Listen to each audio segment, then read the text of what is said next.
Hello and welcome to BioRules video lessons. Today we are going to carry on talking about nucleic acids and we are going to be talking about DNA replication. Ultimately, replication has to do with making replicas, which means making copies. So today's class is about copying DNA. So let's take a look how it's copied. The DNA structure itself suggests how it would be copied. When the DNA was figured out, actually part of people figure out the way they look is because they were already thinking about how they would be copied. But those are all hints, and later we had some experiments that have proved how they have been copied. An idea? So I will give you a spoiler, I'm going to tell you in advance. So DNA replication copying happens like this. DNA is made of a double helix, two strands, side by side, kind of parallel but anti-parallel, and they are coiled together. So for the DNA to be copied, the first thing that happens is that it's going to be opened, so it's going to be uncoiled, so it's going to be unwinded, and after being unwinded, uncoiled, it's going to be separated, it's going to be open. So each strand will go to one side. This is possible to happen because the two strands are connected by hydrogen bonds, which are much easier to separate than the covalent bonds connected to the nucleotides themselves. So now you have DNA that have been uncoiled and unwinded, and therefore this DNA is open. And after that, all that has to be done is to add new nucleotides to the open place. So we go there and we add a new nucleotide that's going to be corresponding to the one that was there before. So if you remember, the A base adenine connects to the T base thymine, and the C base cytosine connects to the G base guanine. So if we have here, on this place here, if you have, sorry, not the color, if you have here an A, in this place we put a T. If there you have a C, here we put a G. If there you have a G, here we put a C. If you have a T, here we put an A we put a T, and so on. And then we go just putting the opposite over there, because those bases, they are complementary and they are going to be making complementary strands. So basically, the new stuff over here, the new strand over here is actually an identical copy of the one that was there before. And the new copy over here is an exact copy of the other one that was there before. So DNA is quite smart because it's a double strand, anti-parallel, complementary to each other, and they are not there together in two sides and complementary to each other just for make it stable, although it makes it stable. It's also that in this way it's quite easy to copy it. You open, add new stuff that's complementary to the one that is there, that's identical to the one that was there, and you have a copy of DNA. Okay, so let's take a look on this a little bit further. How is this going to be happening? There's an enzyme called helicase. So helicase opens and unwinds the DNA. This is the one that's going to be unzipping the DNA. It's like a zipper. It's going to be opening it and it's going to be separate. There are a few other enzymes that work in here. So one of them is called DNA gyrase because it helps with the gyro, with the spinning. It loosens a little bit the strength on them getting coiled. So gyrase helps to open it, and there are some stabilizing proteins that keep it open. Otherwise, the A here would connect to the T here, and so on. They would blue, blue, blue, blue, blue, and they would reconnect. So they have to be kept open by some stabilizing proteins. So then new nucleotides can be added in the complementary sites. So we have here the DNA that's opened. We have the helicase over there. And then there will be an enzyme called DNA polymerase 3. Okay, I know it's weird. We start with the DNA polymerase 3. Why not talk about the 1 or the 2? Okay, it's the 3. Leave with that. What is the DNA polymerase 3 going to be doing? It adds new nucleotides to the complementary site, so the side that was open. So DNA polymerase 3 is going to be putting new DNA nucleotides, building the polymer. DNA is a polymer. Afterwards. So this is what's going to be happening. DNA polymerase 3 is adding nucleotides to the open sides, and they end up copying the DNA. This here is the way that we do replication. if you want to see this a little bit more detail, we have to understand first how people figure out that DNA is copied like this. How did people figure out that it's opened and made a new half version of it, and that the DNA is half new, half old? So for this, you have to understand the three thinking that happened by that time. So people thought that maybe the DNA replication was conservative. This is the typical copying. It's like making a photocopy. You have the parental here, the old stuff, and when you make a photocopy, you keep an identical copy of the old stuff. So here is pink, and you make a new copy of the stuff over there. So this is the new one. So you had an old, you keep the old and you make a new. This is called conservative. Later, this here you're going to have two new. Coming from that was already kind of new after I start doing the copying. And here I have an old and a new. This is conservative. Another model is the semi-conservative, that you have here the parental, and the copies, they are half new, half old, and then the other copies also half new, half old. This is the semi-conservative. In this case, when you copy the half new, half old, you're going to make one is going to be both sides that they are new after you have start copying, and one that's going to be half new, half old, and the same over here, half new, half old. This model is the semi-conservative model, is the one that actually, now we know, is the one that happens.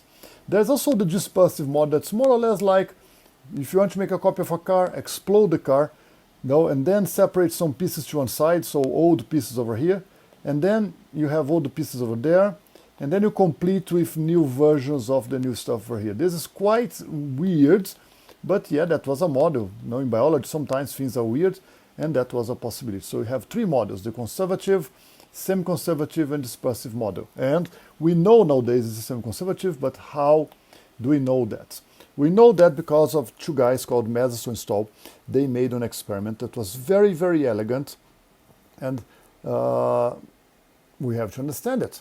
So they let Escherichia coli, which is a bacteria, a very common bacteria, to grow for 14 generations on nitrogen 15, which is a heavy nitrogen.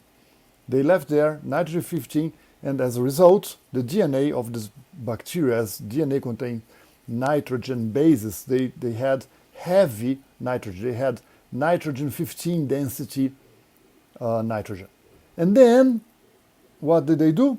They put the bacteria to grow for one generation, or two generations, or three, or four, or five in nitrogen 14. So in that moment, if they let the E. coli, that was all nitrogen 15, to make new DNA with nitrogen 14, in that moment, the new DNA is going to be using nitrogen 14, which is lighter. So just by checking the weight of the new DNA, they figure out if the replication was conservative, semi-conservative, or so on. It's quite weird looking here, but so let's take a look on the idea there. So for generation 0, all the DNA was nitrogen 15. Let me change color here, put a blue, so it will be easy to see here. Nitrogen 15, this is the line showing when you have nitrogen 15. Actually, they know this by the weight, because they centrifuge the DNA, they put in a centrifuge over here, and the heavier the DNA is, or the denser the DNA is, further down it goes. So this here is the distance that it goes if it is nitrogen 15. And this is the distance that it goes if it's nitrogen 14. And what we see in generation 0 is that, of course, they were all grown in nitrogen 15. 100% of the bacteria had nitrogen 15 DNA. So, okay, that makes sense. But now comes the interesting part. What happens if we let this DNA to copy for one generation? So here, generation number 1. So the DNA was actually 100% there, and now they saw that after one generation, the DNA is not 15, is not 14, it's all 14.5, it's here in the middle. So it's not 14, not 15, it's 14.5. So what does that mean? Let's go back over there. If the replication was conservative, the new stuff would be 14. Let me see if I have numbers here. 15 right over there. Here, 14.5, 14.5. So that result on generation number 1, supports the idea that the replication is semi-conservative. And actually, if it was conservative, it would be half 14.5, half 15. So it denies the conservative model. And it also supports the dispersive model, because if the replication was dispersive, this here is half new, half old, so 14.5, half new, half old, 14.5. So what did this experiment show in generation number 1? That the replication is not conservative, it is semi-conservative or dispersive. So now what? Okay, now we go to another generation. If we get that one over here, that was 14.5, and we put it to copy again in nitrogen 14, what's going to be happening? It's going to be opening, half new, half old. The half new would pair up with another one new, and it's going to be making, what we saw here is this, 50%. And the one that was heavy, nitrogen 15, paired again with another nitrogen 14, and made nitrogen, the weight here, the 14.5 in between. So the result was that we have 5% 14, 5% 14.5. This here, let's see, on this case here, this here is nitrogen 14.5. We open, half old, half new. So this is, put in another color, let me choose here a black to make it easier. This is 14.5. And this here is new and new, so it's that new with another new, another light. This, sorry, this is 14. And this here also 14.5, and this here 14. So 50% of them is going to be 14, 50% is going to be 14.5. So it supports this model here. But if it was dispersive, what would you have now? All of them would be made from parts, mix it all together. So this here would be all 14.25, all over the place, all of them 14.25. So because we found 50% 14, 50% 14.5, no, actually here we found 50% 14, 50% 14.5. What we have is that we proved that the replication is not dispersive. We have shown before it was not conservative, so this shows that the replication is semi-conservative. This is Matheson and Stoll experiment. Another way of seeing stuff here, we have the parent with heavy, this is heavy, not giving numbers, okay, just heavy, and this here is light. So if both of them had light strands, so it would be like that. If we have both of them together, we have light and heavy, so the light one is the blue and the heavy is the red. But after the first replication, we have something here in the middle, so not heavy, not light, is in between, so this proves that is this or dispersive. And then the next generation, I have parts here and parts new over there, so this here red show that it's semi-conservative, not dispersive, and then things keep going on following this model for generation 2, 3, 4, or 5. Okay, this is Matheson and Stoll experiment. If this is a little bit confusing for you, let's do some models together, and I'll try to make you see this in a more concrete way. Okay, so this experiment, Matheson and Stoll showed that DNA replication is semi-conservative. What about the way that DNA is replicated itself? So here we already have a hint. Now we have helicase open in the DNA, and you have new nucleotides pairing up over there. If you see here, you're going to see that you have a C. So there's a G here trying to come here and pair up with the C. Remember, G pairs with C. So what is going to be happening is that the G will go there with C, but these nucleotides, they are not nucleotides, they are nucleoside triphosphates. So basically they are a nucleotide, but each nucleotide, instead of one phosphate, contains 3 phosphates. And this is going to be of ultimate importance, because the energy to connect these nucleotides into the new growing strand come from these phosphates that are going to be discarded. So it stays with only one phosphate, and 2 phosphates go away, giving the energy, because all these are ATP, GTP, CTP, and TTP. So here we have a nucleotide. In this case here, this is a ribose, not a deoxyribose, so this is actually an ATP, but this illustrates for you phosphate, phosphate, and phosphate. So when we are going to be replicating, this is going to be happening. Pairing up with the G, we have a C. And these 2 phosphates will go away over there. We see the phosphate going away over here. Wow. And then the left phosphate connects to the 3 ends of the new of the growing strand. This is why, now, because you connect the new nucleotide through its phosphate, which is in the 5 position, it only connects to a 3' position of a growing DNA. So this here is 5. So this here is a growing 3' end. It only connects to the 3' end. So here it is. We have a piece of DNA, existing DNA strand. Here we have an OH into the 3 carbon, and the G comes here because it's paired with something that's in the other side over here probably, and these 2 guys are going away, they go away, and the phosphate connects to the 3 ends. So this here is how the DNA grows. So this is a rule. DNA nucleotide can only be added to the 3 ends. So it's from replication always happen, therefore from 5 to 3. So we see here happening from 5 to 3, and we see here happening from 5 to 3. This is 3. Okay, it's always from 5 to 3. We have some images here showing you that it goes no replicating, and because it's only from 5 to 3, in one side it replicates continuously. So in this here, that's 3. The new stuff here therefore will be 5, and it will grow in that direction. This top one here grows in that direction. The other one, if this is 5, this is 3. So that means that this side here only grows in that direction. So actually the DNA replication happens in different directions in the same DNA strand. Okay, we are going to see this in a little bit more detail. Here we have, look, this is 5. So this guy is replicating continuously into the 3 direction. And this one is 5 here, so this is 3. So this guy replicates into that direction, and then into this, and then into this. So basically it replicates in steps. We are going to see this right now. So I just opened DNA. Okay, that's the 3 sides. If that's the 3 sides, which are the other sides of this guy over here? If that's the 3, that's the 5, and therefore that's the 3, and therefore that's the 5. I put a helicase that's opening in that direction. So now you know the direction that's growing.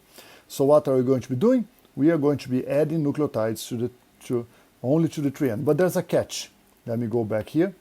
Is there a DNA nucleotide 3 end here? No. There will be. In the moment I have something here, this will be 5, so this will be 3. But at this moment there's nothing. And the rule is DNA nucleotide can only be added to a 3 end. There is no 3 end. So the first thing that has to happen is that instead of starting with DNA, replication starts with RNA. RNA is a little bit more flexible. It allows the cell to be put in a place that's empty. So there it was empty over here, and then I add 1, 2, 3. Actually, this is about 10 pieces of RNA, and I just start. This is called a primer. A primer is something that we apply before. We apply first to start doing whatever we're going to be doing the painting, the makeup. No, we add a primer. When I add that primer, now I have a 5 end, so therefore I have a 3 end. And if I have a 3 end, this guy is growing in the 3 direction. Okay, so the helicase opens more and it goes. The helicase opens more and then it goes. This is how we copy one of the sides. Okay, so this side that was copied directly in the direction of the replication fork from 5 to 3 is called leading strand, because that's the one that goes directly copied continuously. Okay, now let's take a look on the other side. So I just opened the DNA with helicase. The leading strand has put a primer over there, has copied into the 3 direction. But what about the other side? The other side we have to copy to this direction. So what has to be done? We are going to be putting a primer. In this one, that's going to be called a lagging strand. So new nucleotides only attach a 3 end, so I put a primer. That's a primer, that one is 5, so this one is going to be 3. So now if I have a 3, I can add new nucleotides, but there it goes. And then the helicase keeps going, the leading strand keeps copying itself continuously, and now I have a space to be able to put another primer. So there we'll go. No, I will add another primer, and after I add another primer, then I can continue with DNA, and I made another fragment. These fragments are called Okazaki fragments, the only Japanese names you have to know in biology.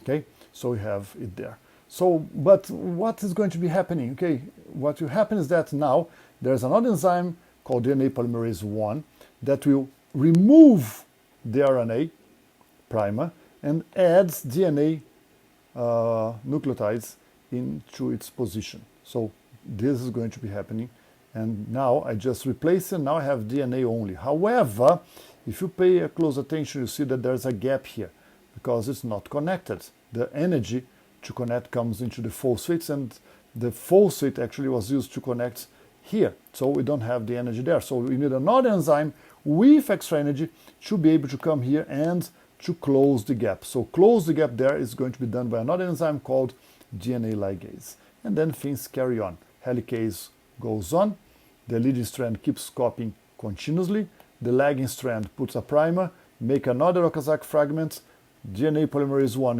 is going to come, remove the primer, add nucleotides, and DNA ligase is going to be connecting. So the DNA has been copied. Okay, so there. The lagging strand is replicated just continuously. Okay, the overall replication is from 3 to 5, but actually each piece is replicated from 5 to 3. It's always from 5 to 3. Okay, so let's take a look here, putting everything together. Okay, so primer, RNA primer is going that way. Oh, by the way, the replication fork is coming this way over here. Okay, so you have a primase, it's the enzyme that put a primase. RNA primase put by an RNA primase, so you have it over there. Then DNA polymerase 3 adds the new deoxyribonucleotides to the growing side of the DNA. Okay, the same happens on the side. The primase adds the primer. DNA polymerase 3 adds nucleotides. It keeps going. The helicase keeps opening, and DNA polymerase 3 keeps adding nucleotides to the leading strand, and another primase adds another primer. DNA polymerase 3 adds nucleotides, and now comes DNA polymerase 1.